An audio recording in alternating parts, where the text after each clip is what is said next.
गरीब साध साध सब नेक हैं, आप अपनी ठोरे, जो सतलोक ले जाएंगे वो साधु कोई और।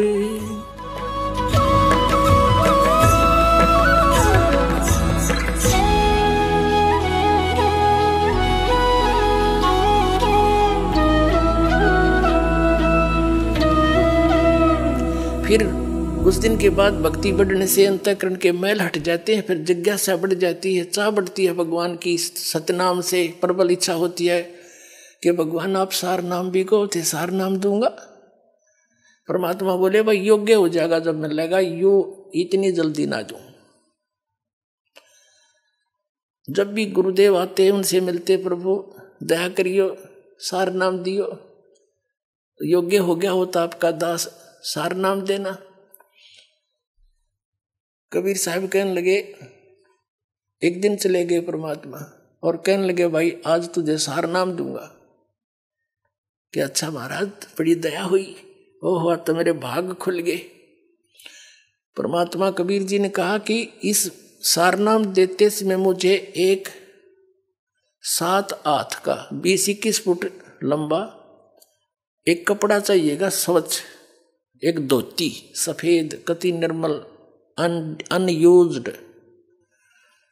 कबीर साहब और वीर सिंह राजा था, कहने लगे जी थान के थान मंगा दूंगा। परमात्मा कबीर जी बोले नहीं, जो कपड़ा मुझे सारनाम देने के लिए आवश्यकता पड़ेगी आपके लिए, वो आपकी गुरु बहन है, एक चंद्रप्रभा नाम की पंडितानी है, और वो विधवा है आपकी काशी नगरी में, उस मोहल्ले में उसकी एक पुत्री है, और उसने वह साड़ी अपने ही बगीचे में, वह धोती अपने ही आंगन में कपास का पौधा बोया बाड़ी है, और गंगा का जल मटके में भर भर कर लाकर वह बाड़ी के पौधे सींचे हैं भाई। और उससे जब वह बाड़ी खिली, कपास खिली नरमा, तो उससे चुग के आप पे कात्या, आप पे लोड्या और आप पे सूत बना के अपने हाथ से खड्डी से नहा धो के सोच वो कपड़ा एक धोती तैयार कर रखी है, वह धोती ले आ तू, तब तुझे सारना मिलेगा, नहीं तो नाम वो मिलेगा नहीं। अब वीर सिंह बघेल ने संदेशा भिजवाया, उस थान खोजा कहाँ सी रहती है मेरी गुरु बहन, यानी कबीर साहब की शिष्या थी वो। अब वहाँ पता लगा, सैनिकों ने आके बता दिया ऐसे ऐसे वो बहन वहाँ पर रहती है, हमने पता कर लिया उनके घर का। राजा ने कहा कि उनको संदेशा दो कि मैं उनसे मिलना चाहता हूँ अपनी गुरु बहन से। अब सैनिकों ने जाके बता दिया कि बहन ऐसे ऐसे वीर सिंह जी आपसे मिलने आ रहे हैं, आपके गुरु भाई हैं। उसको पता था इस बात का कि वो है तो गुरु भाई, पर राजा का दिमाग तो राजा के हिसाब से, और मेरे पास आ रहा है, कोई कुबद ना कर दे भगवान, हे प्रभु मेरी रक्षा करियो, कोई मन में खोट लेकर ना आ रहा हो। नहीं, राजा तो राजी खुशी तो आया नहीं करे गरीब के घर में। अब उसने आने से पहले आसन लगा दिया, जैसा भी उसका घर पे था, बढ़िया कपड़े बिछा दिए, दूध गर्म करके ठंडा करके पीने योग्य तैयार कर रखा खातिर अपने आओ भगत के लिए, और उसको बुलाया। अब आ गया, जो बैठ के प्रणाम हुए, सत्साई भाई सत्साई बहन बैठ के नरेश उसके चारपाई पे, और बोलो जी दूध पी लो भाई। राजा बोला बहन दूध पीछे पीऊंगा तेरा मैं, पहले मेरी अर्ज स्वीकार कर।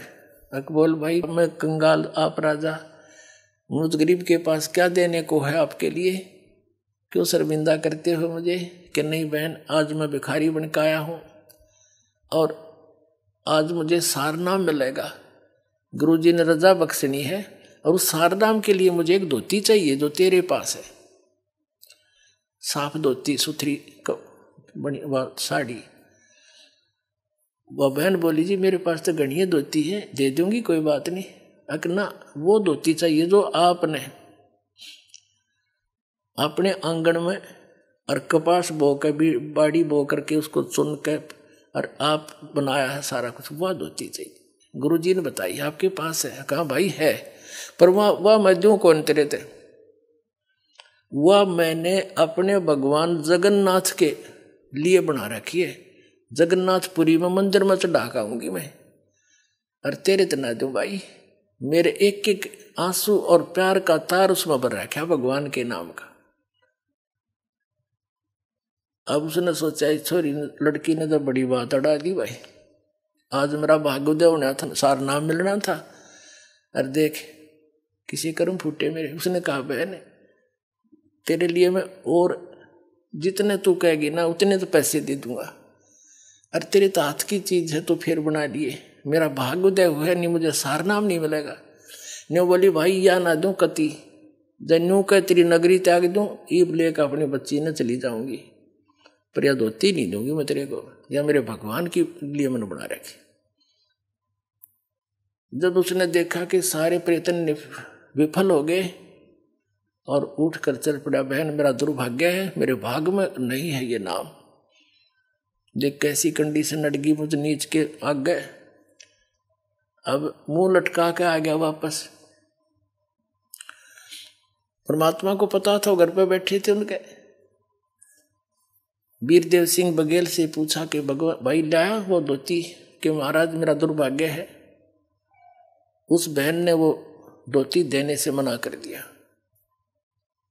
परमात्मा ने कहा क्यों मना कर दिया, क्या कारण है?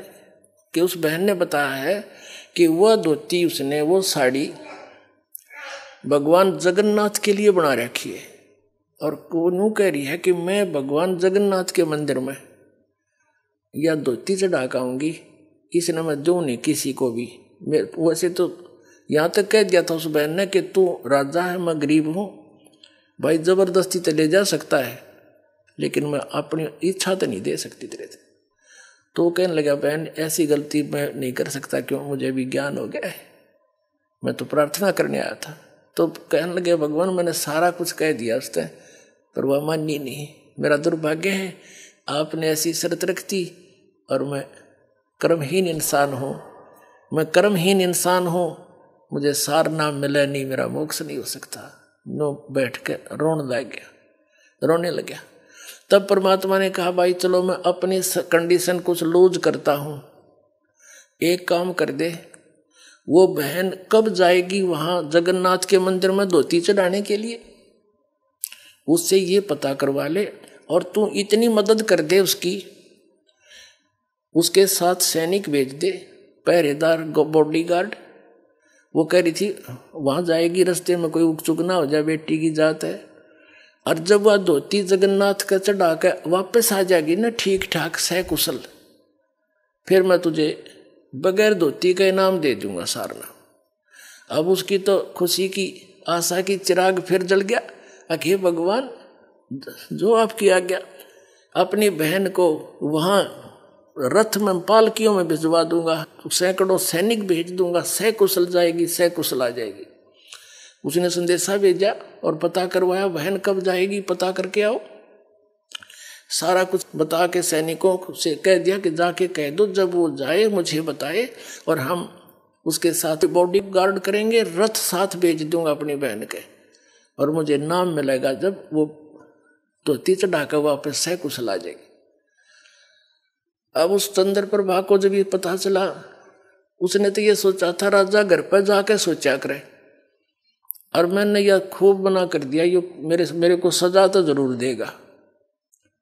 तो वह डर गई कि वापस आगे सैनिक अवश्य कोई आदेश लेकर आए होंगे, कोई बात नहीं भगवान के लिए चाहे कुछ भी देश भी छोड़ कर जाना पड़े मैं चली जाऊंगी, यहाँ तक वह सोच रही। तब उसने सुना कि सैनिकों ने बताया बहन ऐसे ऐसे कहा राजा ने, आप कब जाओगे? गुरुजी ने उनकी शर्त लूज कर दी है, ढीली कर दी है, सरल कर दी है कि तू आप वहां जाकर धोती चढ़ाकर वापस आ जाएगी ना सकुशल, राजा आपको सुरक्षा देगा, तो राजा को नाम मिल जाएगा सार नाम। आपसे ये पूछ रहे हैं आप कब जाओगे, हमें बताना, आपको पालकियों में लेकर चलेंगे, रथ में बैठा ले चलेंगे, खाने का प्रबंध साथ करके चलेगा राजा।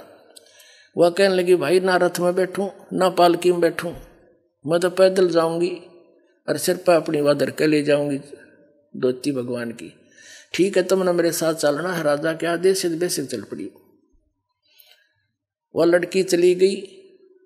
राजा ने सैनिक भेज दिए, सख्त हिदायत दे दी थी कि इस लड़की को कोई उक चूक ना हो जा, मेरी जिंदगी और मौत का सवाल है। सैनिक समझदार से भेजे, बुजुर्ग से समझदार से सारे डाल के, और रास्ते का सारा सामान खाने पीने का साथ बांध दिया, सबका लंगर। अब जब वो बहन पहुंची जगन्नाथपुरी में, भगवान जगन्नाथ यानी श्री विष्णु जी के चरणों में वह धोती समर्पित करने के लिए नहा धो के धोती रख के सिर पे आदर से, और पहुंच गई उस जगन्नाथ के मूर्ति के सामने। और साथ में सैनिक, कदे कोई उत्सुक हो जाए न तो कर सख्त हिदायत थी। अब उस लड़की ने वह आदर से धोती उतार के एक थाली में रखी हुई थी और जगन्नाथ की मूर्ति के चरणों में रखकर कहा कि हे भगवान, इस दासी की तुच्छ भेंट स्वीकार करिए, आपके लिए एक भेंट लाई हूं। वो धोती वहां से उठी उस थाली में थे और बाहर आंगन में आकर पड़ गई। आकाशवाणी हुई कि मूर्ख, जगन्नाथ बैठा काशी में और तू धक्के खान आई यहां पर इस मंदिर में। उस जाकर उस जगन्नाथ को दे दिया धोती, तेरे कर्म बनाना चाहती है, वो कबीर जगन्नाथ है। आकाशवाणी हुई।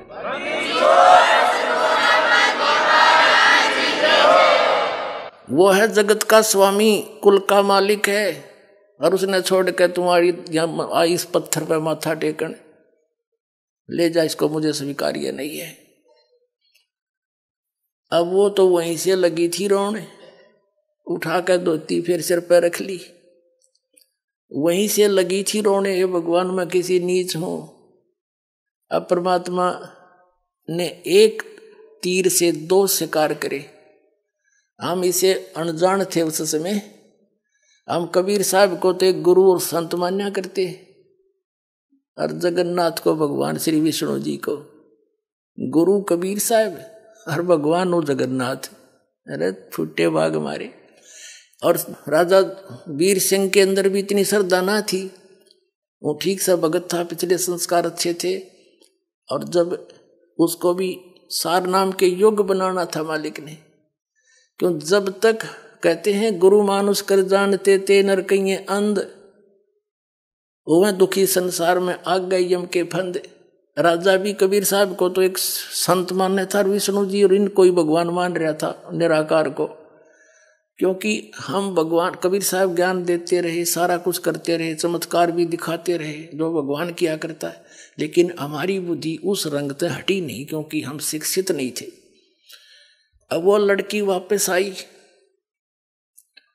पहले गई कबीर साहब की कुटिया में, वहां से पता चला कि उस दिन भी परमात्मा 10-15 दिन के बाद फिर उसके वीर सिंह के उसमें दरबार में बैठे थे घर पे। पता था मालिक को कि आज आवेगी, वह धक्के खान गई थी। वहां से पता चला कि कबीर साहब तो वीर सिंह के घर गए हैं परमात्मा जी। वह लड़की वहीं पहुंची रोती हुई, इतनी बुरी तरह रो, कपड़े भीज रहे आंसुओं से, और वह धोती धर के चरणों में कबीर परमात्मा के इसी बुरी तरह रोए, मुंह तो जुबान नहीं निकला उसके, बोलिया नहीं जा, कंठ रुंध गया। अब वीर सिंह ने चिंता होगी कि इस लड़की को किसी ने कुछ कह दिया, और ये सैनिक साथ मरे थे, इन्हें क्यों नहीं ध्यान रखा, मेरी तो इज्जत का नाश कर दिया, मुझे सारा नाम नहीं मिले। उन सैनिकों को बुलाया एक साइड में, अरे कमियों की तो मर गए थे तुम, क्या हो गया इस बहन को? तब वो किसी ने क्या कह दिया इसको, तुम्हें कहा था सुरक्षित लाना। तब उन्होंने कहा महाराज किसी ने कुछ नहीं कहा, हम साथ थे वहां से यहाँ तक। उन्होंने सारी घटना बताई कि इसने जाकर के बहन ने धोती चढ़ाई मंदिर में, वह धोती वहां से उठी और बाहर पड़ी मैदान में आके आंगन में। आकाशवाणी हुई कि भगवान तक काशी में बैठा कबीर, वो है जगन्नाथ, उसको दिया धोतियां धक्के खाना आई तू इस मंदिर मत पत्थर में। या दब से रोने लाग रही है ये बैठे भगवान। फिर वीर सिंह भी चरणों में पड़ गया, रो बुरी तरह, भगवान मेरी चौंध टूट गई, आप तो मालिक हो, आप समर्थ हो, जब परमात्मा ने उन दोनों को नाम दिया, पहला नाम दिया दोबारा सतनाम, कि अब शुरू करो, अब भक्ति के योग बनोगे। अब तो तुम ड्रामा कर रहे थे। उस दिन से फिर उन दोनों को नए सिरे से नाम दिया, सतनाम दिया, फिर सार नाम दिया, उनका कल्याण किया अपना आत्माओं। तो यही प्रोसीजर है पूरे कंप्लीट कोर्स का, जो दास आज आपको देता है वो गॉड गिवन कबीर साहब का दिया हुआ। कल्याण करवा लो, समय है। बोलो सतगुरुदेव की जय हो।